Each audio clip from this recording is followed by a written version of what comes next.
Hi, I'm Melanie. It's good to have you back. If you are returning, if this is new for you, I'm excited that you found me. Today, we're going to be talking about how to make bias tape. The previous videos that I have posted have been about creating hospital gowns and hospital masks, but also these are personal masks if you need to make them for your own family. Today, we're going to talk about the bias tape, that if you can't purchase it, how to make it, because it's not expensive to make and it isn't difficult to make. So let's get started. Alright, if you have sewn before and used bias tape, you know a lot more about the type of fabric, but we're going to cover basics for people who may be new to this but really eager and willing to help. So what we're going to talk about is the type of fabric first. This is woven. It's got a little bit of stretch, but not really. A knit fabric is something like a t-shirt. This is something more like a button-up blouse that you would find, or a dress shirt, a men's dress shirt. That's a woven. You can see lines going this way and lines going this way in the fabric. To make bias tape, obviously it's on the bias. Now the lines going this way and this way are crosswise. If we're going to go opposite of those, which actually it really works to have polka dots today, because this is on the bias, I'm going to cut a piece of fabric on the bias and remove it. Now you can use any kind of print that you like, as long as it is the correct cotton woven fabric. To make the larger bias tape, it's called wide width double fold, you need 1.5 inches of fabric. So I'm going to use my ruler today because it's super easy. Oh, sorry, not 1.5, 1 3/4. And it does need to be 1 3/4 if you're going to use a tool that is purchasable, but it's really hard to find right now. So I'm going to go ahead and cut this left-handed. Mad skills.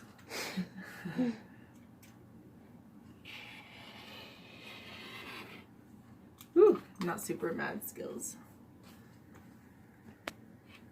Alright, with this bias strip that we have cut, you can see that it stretches now a lot more.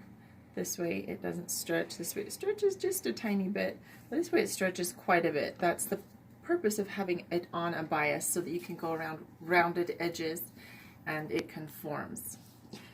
We're going to take this and I'm going to show you how to put them together to make a longer strip.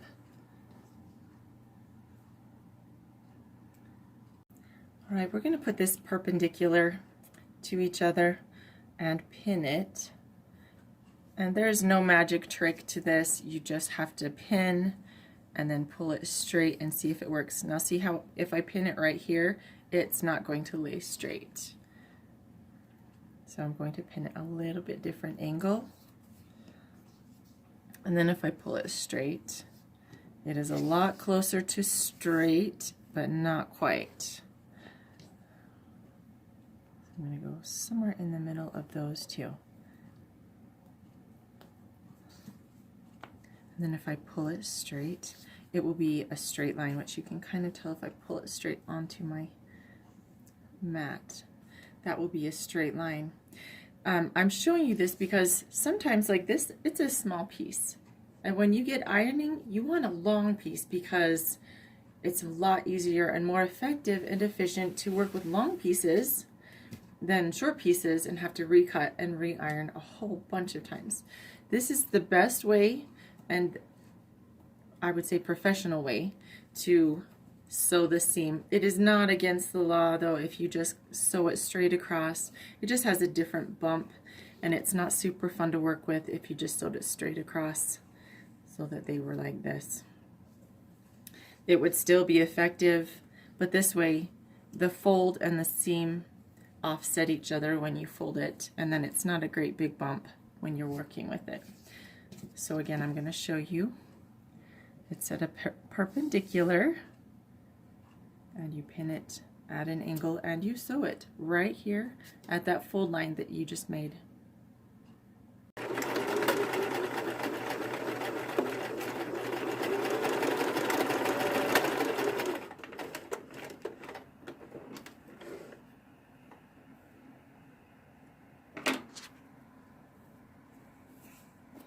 Okay, perfect.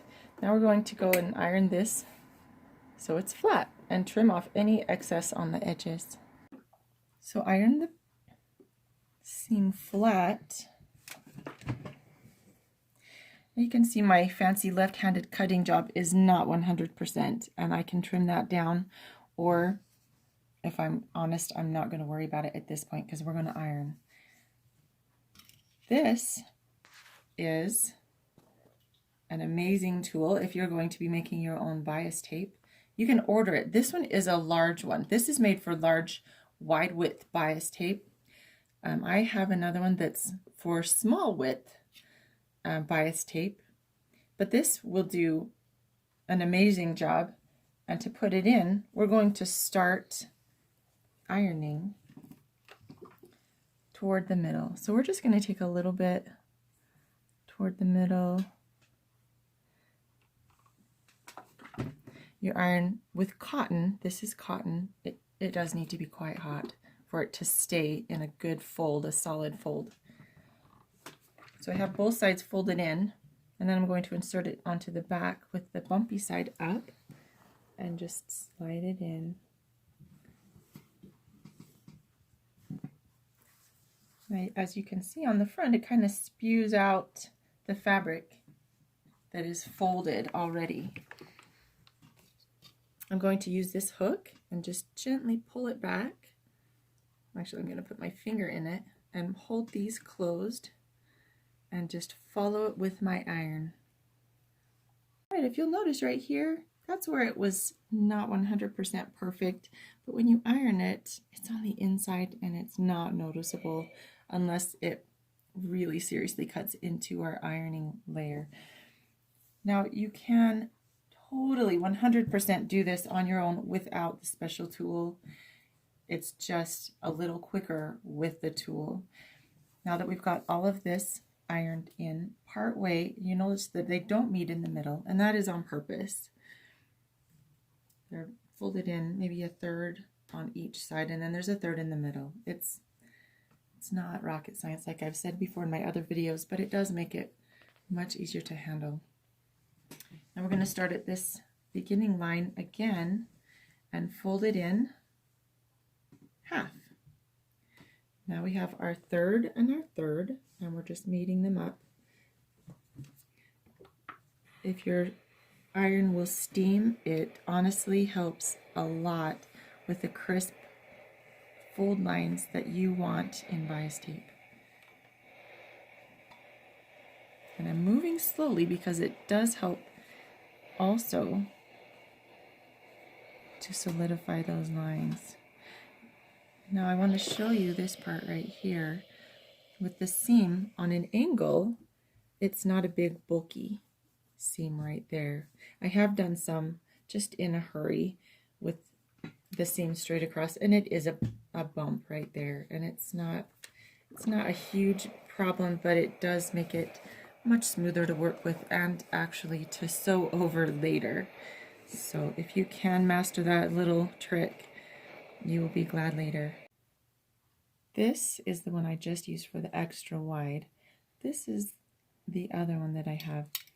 The ends have the same look, how it has a U and a U, but you'll notice the tip is tiny. This is really good for single fold bias tape that's folded in on both sides, but not to make a double fold. I'm going to show you just a quick demonstration of the narrower one. I folded up both sides of this one. I'm going to feed it through. This one is cut for 1 inch, but it folds it really, really tight together. This is really good for hems. And if you'll notice, I don't even need to use my fingers because it just folds it where they're actually meeting in the middle, if you can see that. And I follow it with my iron. This is actually a safety feature so you don't get your fingers too close to the hot iron. But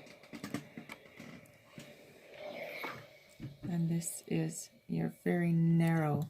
If I wanted to use it like this for a hem, that's great. I can also use it for a very, very thin bias. Double fold. There we go. Just very, very tiny. So this would be the tiny one. And this is the one that we're using for the masks and the gowns.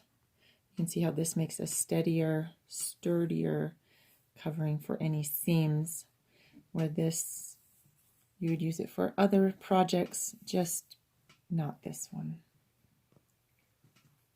This little piece I'm going to show you just by using the iron and my fingers, so that if you don't have the tool or don't want to worry about purchasing a tool, you certainly don't need to.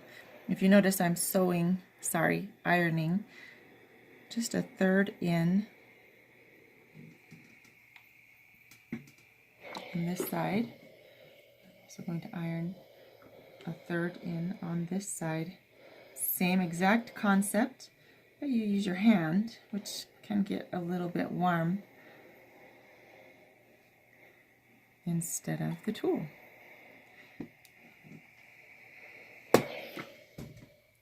Now, exact same concept, we're going to just fold it on in.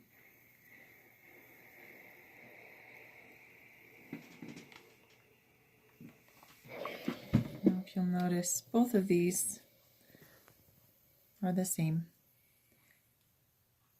You can use it either way, and if this way is easier for you, you use what you have, and people appreciate your service. Thanks for joining me today. I hope that you enjoy making bias tape. Thanks for all your service. I appreciate it, and I know that those that you're serving appreciate it.